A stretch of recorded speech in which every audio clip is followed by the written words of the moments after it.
Chúng ta sẽ bắt đầu câu chuyện hôm nay bằng một câu hỏi. Theo bạn, kẻ sát nhân đáng sợ nhất là như thế nào? Một tên đồ tể tay lăm lăm vũ khí, mặt đầy sát khí, hay là một người đeo kính ngồi làm việc ở văn phòng yên tĩnh? Lịch sử đã chứng minh rằng loại thứ hai mới thực sự là nỗi ám ảnh kinh hoàng. Kẻ mà chúng ta đang nói đến không trực tiếp bóp cò súng, không trực tiếp gạt cần bơm khí độc. Hắn chỉ ngồi ký giấy tờ, nhưng chữ ký của hắn đã gây ra cái chết của hàng triệu người Do Thái. Hắn là Adolf Eichmann, kẻ được mệnh danh là kiến trúc sư của quỷ. Hôm nay, chúng ta cùng đi sâu vào tâm trí của con quái vật này và chiến dịch truy bắt nghẹt thở nhất lịch sử tình báo Mossad. Trong bộ máy Đức Quốc xã, Eichmann là người thực hiện những ý tưởng điên rồ nhất của Hitler. Nếu Hitler là kẻ đưa ra giải pháp cuối cùng để xóa sổ người Do Thái, thì Eichmann chính là tổng công trình sư biến điều đó thành hiện thực.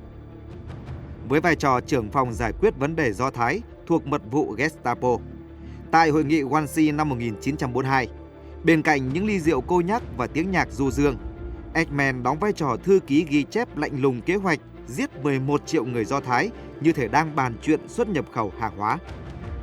Tâm lý của Eichmann đại diện cho khái niệm sự tầm thường của cái ác. Hắn coi mạng người chỉ là đơn vị hàng hóa. Hắn tính toán chi ly, nhét bao nhiêu người vào một toa tàu thì tối ưu, cắt giảm thức ăn nước uống trong 4 ngày di chuyển thì tiết kiệm được bao nhiêu tiền cho ngân sách. Sự tàn độc của hắn lên đến đỉnh điểm vào năm 1944. Khi đó Đức Quốc xã đang thua trận, quân đội thiếu tàu hỏa để chở lính và đạn dược ra tiền tuyến. Nhưng Eichmann với sự cuồng tín bệnh hoạn đã đi ngược lại với lợi ích quân sự của chính đất nước mình. Hắn huy động toàn bộ tàu hỏa chỉ để làm một việc, đưa 430.000 người Do Thái Hungary vào trại tử thần trước khi chiến tranh kết thúc. Với hắn, giết người quan trọng hơn cả là thắng trận. Chính sự lạnh lùng tàn nhẫn đến mức vô cảm ấy đã gieo vào lòng người Do Thái một nỗi căm hận thấu xương tủy. Với họ, Eichmann không chỉ là một kẻ thù trong chiến tranh, hắn là hiện thân của cơn ác mộng, là kẻ đã tước đi quyền được sống và cả quyền được chết của con người. Hắn đã biến những người cha người mẹ, những đứa trẻ vô tội thành những con số vô hồn trên các báo cáo và thành tích. Và điều khiến người ta phẫn nộ nhất là thái độ của hắn. Hắn làm tất cả những điều đó không phải vì bị ép buộc, mà là sự hăng hái bệnh hoạn, muốn lập công dâng lên Hitler đến tận những ngày cuối cùng của cuộc chiến. Đó chính là lý do tại sao đối với các cơ quan tình báo Israel, việc truy lùng Adolf Eichmann không đơn thuần là một nhiệm vụ bắt giữ tội phạm bỏ trốn, đó là một sứ mệnh thiêng liêng.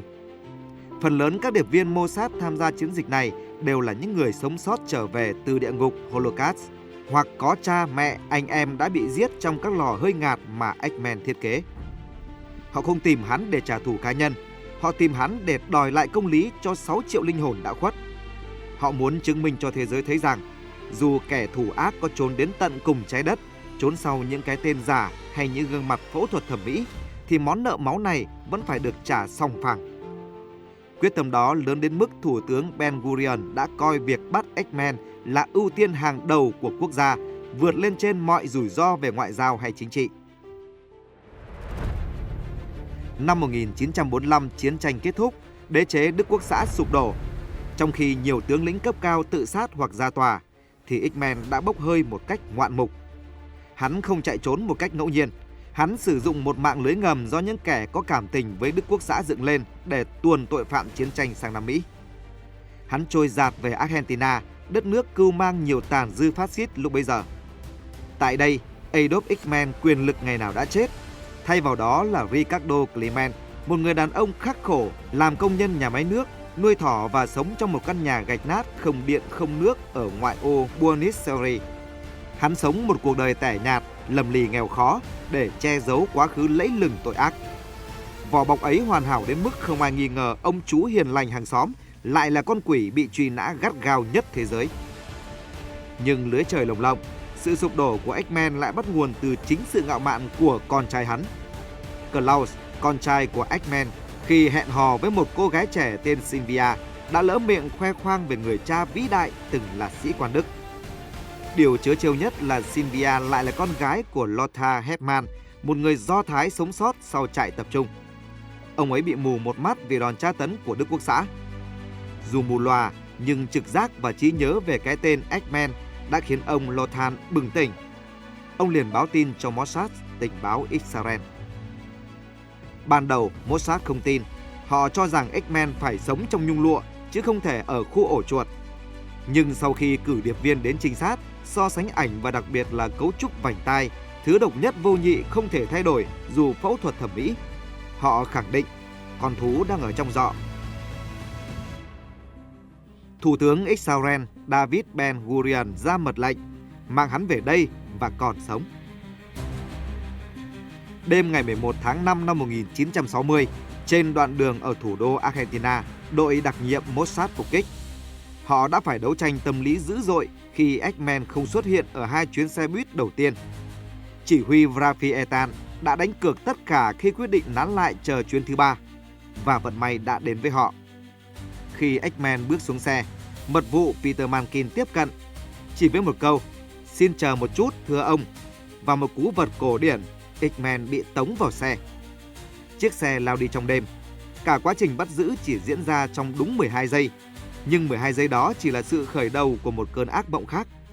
Làm thế nào để đưa món hàng nguy hiểm nhất thế giới này ra khỏi Argentina? Đây là bài toán khó nhất của tình báo Mossad. Năm 1960, công nghệ hàng không chưa phát triển như bây giờ.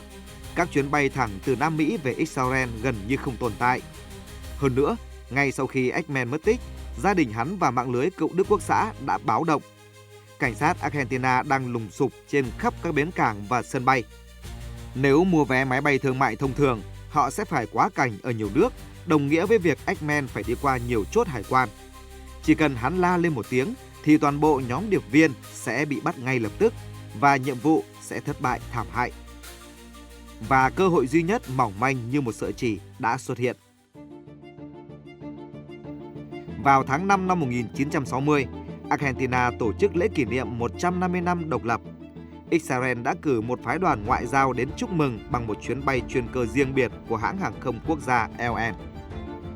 Mossad nhận ra đây là chiếc máy bay duy nhất thuộc chủ quyền của Israel trên đất Argentina, và nó là con đường sống duy nhất. Nhưng làm sao đưa được một tội phạm truy nã lên chuyên cơ ngoại giao mà không bị phát hiện? Một kế hoạch táo bạo được kích hoạt. Họ không trói Eggman lại và ném lên khoang hàng. Họ biến hắn thành một thành viên phi hành đoàn.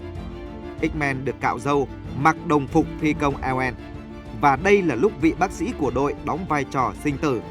Ông phải tiêm cho Eggman một loại thuốc an thần cực mạnh. Thách thức nằm ở liều lượng. Nếu tiêm ít quá, Eggman sẽ tỉnh và la hét. Còn nếu tiêm quá nhiều thì hắn sẽ ngủ gục như chết, và hải quan sẽ không cho phép một người bất tỉnh lên máy bay. Hắn phải ở trong trạng thái say rượu, mắt mở chân bước theo quán tính, nhưng não bộ thì hoàn toàn bị tê liệt. Đoàn người dìu Eggman tiến vào sân bay Buenos Aires. Đoạn đường từ cửa vào đến máy bay với họ là hành lang tử thần. Khi đến chốt kiểm soát cuối cùng, lính biên phòng Argentina chặn lại, chỉ tay vào người phi công đang đi siêu vẹo. Anh ta bị làm sao vậy? Tim các mật vụ như ngừng đập, bàn tay họ đã chạm nhẹ vào cò súng giảm thanh giấu trong áo vest. Họ đã chuẩn bị cho tình huống xấu nhất là nổ súng để mở đường máu. Nhưng một mật vụ đã nhanh trí cười lớn, vỗ vai viên cảnh sát. Rượu vang Argentina ngon quá mà, giờ vẫn chưa tỉnh để lái máy bay đâu. Chúng tôi phải đưa anh ta về ngủ bù. Viên cảnh sát nhìn bộ dạng rũ rượi, lầm bầm không rõ tiếng của Eggman. Hắn bật cười lắc đầu rồi đóng dấu lên cuốn hộ chiếu giả. Tiếng đóng dấu đó chính là tiếng búa của quan tòa định đoạt số mệnh của Adolf Eggman. Chiếc máy bay cất cánh, mang theo con quỷ rời khỏi bóng tối để bước ra ánh sáng công lý. Khi Thủ tướng Ben-Gurion tuyên bố trước Quốc hội Israel rằng Eggman đã bị bắt và đang ở Jerusalem, cả thế giới rúng động. Nhưng ngay sau đó là một cuộc khủng hoảng ngoại giao căng thẳng. Argentina cáo buộc Israel vi phạm chủ quyền nghiêm trọng khi thực hiện hành vi bắt cóc công dân trên lãnh thổ của họ. Liên Hợp Quốc đã phải vào cuộc tranh luận gay gắt. Tuy nhiên, trước những bằng chứng về tội ác diệt chủng của Eggman, dư luận thế giới đã đứng về phía công lý. Israel khẳng định đây là vấn đề đạo đức vượt lên trên các quy tắc ngoại giao thông thường. Kẻ gây ra cái chết của 6 triệu người phải trả giá. Năm 1961, phiên tòa xét xử Eggman trở thành sự kiện truyền hình toàn cầu. Hắn ngồi trong lồng kính chống đạn, biểu tượng cho sự cô lập hoàn toàn của cái ác. Tại đây, hắn vẫn dở bài cũ. Tôi chỉ tuân theo mệnh lệnh, tôi chỉ là con ốc vít nhỏ. Nhưng trước hàng trăm nhân chứng sống, những lời biện hộ đó trở nên vô nghĩa. Ngày 31 tháng 5 năm 1962, Eichmann bị treo cổ. Thi thể hắn bị hỏa thiêu và tro cốt được rải xuống vùng biển quốc tế. Điều này mang một ý nghĩa biểu tượng sâu sắc, không để hắn có một nấm mồ để những kẻ thân phát xít thờ phụng và để không một tấc đất nào trên thế giới này phải dung chứa nắm tro tàn của kẻ tội đồ nhân loại. Câu chuyện về Adolf Eichmann khép lại, nhưng nó cho thấy công lý có thể đến muộn, nhưng nó sẽ đến và luôn đến. Và hãy cảnh giác, vì cái ác đôi khi không mang gương mặt của quỷ dữ mà ẩn nấp ngay trong sự tuân phục mù quáng và sự vô cảm của con người.